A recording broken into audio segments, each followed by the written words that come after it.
أعوذ بالله من الشيطان الرجيم. بسم الله الرحمن الرحيم. يا أيها المزمل قم الليل إلا قليلا نصفه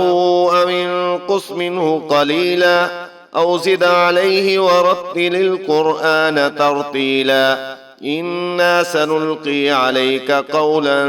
ثقيلا إن ناشئة الليل هي أشد وطئا وأقوم قيلا إن لك في النهار سبحا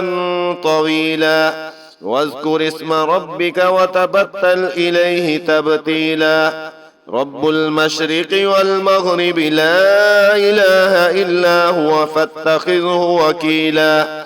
واصبر على ما يقولون واهجرهم هجرا جميلا وذرني والمكذبين أولي النعمة ومهلهم قليلا إن لدينا أنكالا وجحيما وطعاما ذا غصة وعذابا أليما يوم ترجف الأرض والجبال وكانت الجبال كثيبا مهيلا إنا أرسلنا إليكم رسولا شاهدا عليكم كما أرسلنا إلى فرعون رسولا فعصى فرعون الرسول فأخذناه أخذا وبيلا فكيف تتقون إن كفرتم يوما يجعل الولدان شيبا السماء منفطر به كان وعده مفعولا إن هذه تذكرة فمن شاء اتخذ إلى ربه سبيلا إن ربك يعلم أنك تقوم أدنى من ثلثي الليل ونصفه وثلثه وطائفة من الذين معك والله يقدر الليل والنهار علم أن لن تحصوه فتاب عليكم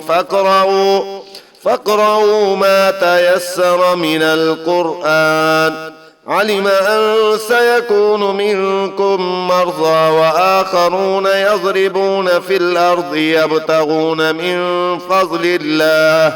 من فضل الله وآخرون يقاتلون في سبيل الله